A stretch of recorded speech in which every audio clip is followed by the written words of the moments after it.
Well, the fourth and final to concentrate on in terms of this final fever show is the Champions League showdown, which takes place, of course, between Paris Saint-Germain and Inter Milan at Bayern Munich's Allianz Arena. It is on Saturday, May the 31st, and Mark, it does promise to be a really interesting clash between two different styles of two teams. Yeah, I think that I do prefer it when you don't get sort of two teams playing the same way against each other. I think it does lend itself to sort of a more interesting game. I think Barcelona against Paris Saint-Germain would have been the dream final from a football point of view, and also Nick was telling me before he was on Barcelona to win it, and then so you topped up on Bayern Munich, so Inter are kind of not his favourite team at the moment. But I like the fact that we've got two different styles of play. I think had it been like an Arsenal-Inter final, could have been a slog, really. And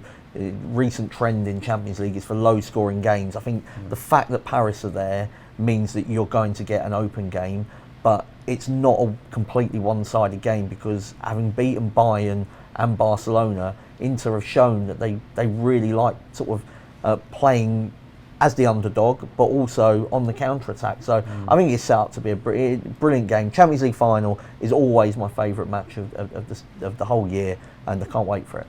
Bizarre, James, when I looked at the head-to-head stats, that these two have never faced each other in the Champions League before. You just automatically think that, so many Champions League games these days they will have done. So it's going to be a bit of a first in terms of that. And obviously we said about the other finals, Inter 3 times champions, Paris Saint-Germain not won it yet. Is the tension going to get to them a little bit in the final? I don't know. I just feel like the way that Luis Enrique has kind of developed this side, it's been a really tumultuous season for them. After that slow start, after losing Mbappe, it took them, months to really hit their stride.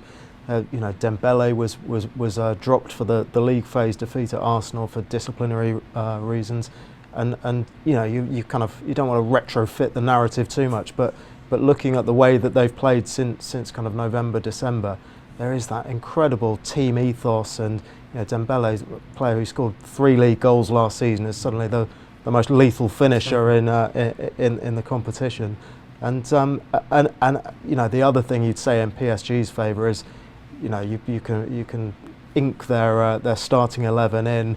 They've had very few injuries, obviously able to take it easy in the domestic competitions, and just the balance of the side, the fitness. I think that blend of sort of finesse and steel that they showed, knocking out Liverpool, Aston Villa, then Arsenal. I think they set a really high standard. I just want to say that Milks is saying that not to retrofit the narrative. I mean, no football pundit would ever be able to work again. That is how we all work. It's how most people judge football, to be honest. I mean, the irony will be there, Nick, certainly, if PSG lift the trophy, when you think that they've had Messi, Neymar, Mbappe, all the big names brought in to try and bring them this trophy, and they could do it with more of a team ethic. Yeah, the signing in January of the Georgian, don't make me Paul Merson his name, but has made a huge difference to me. I don't understand how all the Premier League clubs have missed him, because he was so good at Napoli, and he's gone in there and he's made a huge difference to the team and elevated them. Because Milts mentioned that night at Arsenal where they played in the league phase of the competition. They weren't awful, but got beat 2-0, and they didn't look like a Champions League winner at all. They ended up finishing 15th in the league phase. Well, that's Man United and Tottenham levels, isn't it? Where they've done so. You couldn't see before Christmas what PSG were about to become. It was really that night against Liverpool. Actually, they lost the game, but the way they played in that first leg made everyone sit up and like, hold on. They might play in a so-called Farmers League, but this is exceptional what they've just produced here. They still need a penalty shootout to see off Liverpool. That seems to have got forgotten in all the narrative now, that they could easily have gone out that night. And I just think this is going to be very close, and because PSG are clear favourites, I actually narrowly favour Inter here. Nick, Arne Slot said after the first leg that on the kind of underlying numbers that Paris Saint-Germain were the best team in the competition. Is he working off different software to everyone else? Because I don't remember anyone. It was something he said, and I remembered it. I was like, I can't sort of work out what he's sort of looking at. I think it'd be hard pressed to argue that case prior to that tie. that they've been the best team in the tournament. Maybe their modelling's just really good. Well, they should be betting into Asia, shouldn't they? Liverpool. I didn't have them as the best team in the competition prior to that. They can justifiably be called that right now. But I just think this game is going to be very close, quite low event and low scoring probably, which is not what Inter's semi-final became. But Champions League finals traditionally are tight and low scoring, and if that's the case, it favours a possible 1-0 underdog. So without any real confidence here, I'm slightly Inter side. Well, I mean, just doubling up basically on what Nick mentioned there about Inter's style. I mean, they've kept 8 clean sheets in 14 European ties this season, Mark. But you look at the semi-final against Barcelona, and they showed they can do it at the other end of the pitch as well. Yeah, I mean, the semi-final and the quarter-final were strange games because they were outshot convincingly, but they did create a lot of chances. I mean, if you go back to the first leg against Barcelona, it finished 3-3, and you couldn't work out kind of that game at all because there were times when Inter would have been gutted that they only finished 3-3, and there were other times when Barcelona looked like they were going to score 5 or 6, and it was pretty much the same at San Siro as well. I think Inter are very good at hanging in there. Dumfries on the right hand side is a threat going forward, and also decent defensively. Bastoni's a very good centre back. They're strong on set pieces. They like to counter attack. They've got quality up front with Thuram and Martinez, and in midfield it's probably more workmanlike, but Barella is the standout one in there. So they've got a reasonable chance. I just prefer Paris Saint-Germain to lift the trophy would be the way I would go. I think the fact that they've been able to rest players for most of the season really will be beneficial, because Inter have been fighting on 3 fronts for the whole campaign. They've got the oldest team in Italy, the oldest team in the Champions League, and if it goes the distance and it even goes to penalties, Jan Sommer's not a bad goalkeeper, but I'd be wanting Donnarumma there, and if it is to be won in general play, Kvaratskhelia, Dembele, and then whoever plays out of Doué or Barcola on the other wing. I think it's just more explosive. In terms of Inter and their fitness issues, Mills, would that worry you a little bit, because Thuram and Lautaro Martinez have had knocks in the build-up to the final? That's it. Yeah, I mean, Thuram was a doubt, wasn't he? I think for the first leg, and then Martinez clearly struggling. But yeah, and they are so important to Inter. I mean, the backup strikers, with all due respect, are not. Taremi and Arnautovic. Yes, are not great, and those two produced some really magical moments. The Thuram back heel and then Martinez's finish against Bayern was magnificent, and then we saw them in the semi-final as well. I just think Barcelona were to a degree architects of their own downfall there, and Paris Saint-Germain just seemed to have that balance between attack and defence. Seem to just be a bit shrewder when it comes to now the forwards can bomb fullbacks can bomb forwards. I think they're not going to be quite as naive possibly as Barcelona were.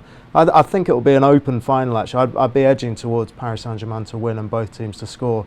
Just mentioning the quality of those strikers. And one player bet to look out for, I think, is Nuno Mendes, the left back, in the shots markets. Maybe to have a couple of shots. Scored in both legs against Aston Villa in the quarterfinals. I think he's scored 4 goals in the Champions League, and we saw in the second half of the second leg against Barca, Gerard Martin was the kind of key attacking player on the pitch for Barcelona. Had so much spaced out from left back, so I think he's one to watch there, Mendes. Where's this game won and lost for you, Nick, in terms of areas of the pitch? I think the central midfield. I think Barella's a massive player for Inter, and PSG central midfield with Vitinha. He doesn't look like the player I remember from Molineux. I'm not sure. I'm not sure what cheap mode was used for him to become what he's become. So I think Barella's really important in the central midfield. If I was having a player market bet, I'd maybe look at Jan Bissek for a booking. I think the way that he'll play right side of the 3, and the way that Dumfries bombs forward, he will be left isolated sometimes against the Georgian. Kvaratskhelia. So I think him for a yellow card might be the way I'd look there. In terms of yellow cards, I like DiMarco. Similar reasons, really. It's just the way that PSG attack down those wings, and as the left wing back for Inter, He had a difficult first leg against Lamine Yamal, and most people will. But if you've got Doué or Barcola on that side and Hakimi, it becomes a difficult. I was going to say 90 minutes, but he normally gets the hook on 60 to 65. So this bet you might only get about an hour to get the DiMarco card. But I remember in the second leg against Lamine Yamal, he was so much more aggressive against him, and I feel like Inter will be streetwise / physical / dirty to knock PSG off their rhythm. I don't think it's a bad tactic, but it might mean that a few of their players pick up cards. One other bet I like is Dembele in the goal scorer markets. I don't actually think he's getting the respect he deserves in terms of sort of how short he is or could be in this market. He's putting up numbers of an elite forward, top scorer in France, come alive in the Champions League knockout stage. I don't know where it's come from, but I'm liking the look of Dembele. And Milks, have you got anything that you like in the player markets? Just the Mendes, as I mentioned, shots and also, clearly got an eye for goal. But I'd mention Hakimi as well, who's just such an all-action player, to score or assist, and probably a yellow card as well. I think he's outstanding finish in the second leg against Arsenal, and he just seems to be everywhere, doesn't he? The bet builder pal. Yes, exactly. Yeah. Commentators out there are hoping that it's Doué who gets the winning goal, not Kvaratskhelia in Munich. I'm sure that it's going to be an intriguing clash, whatever way it goes, between Inter Milan and PSG. And just to remind you that final, of course, of the Champions League takes place on Saturday, May the 31st.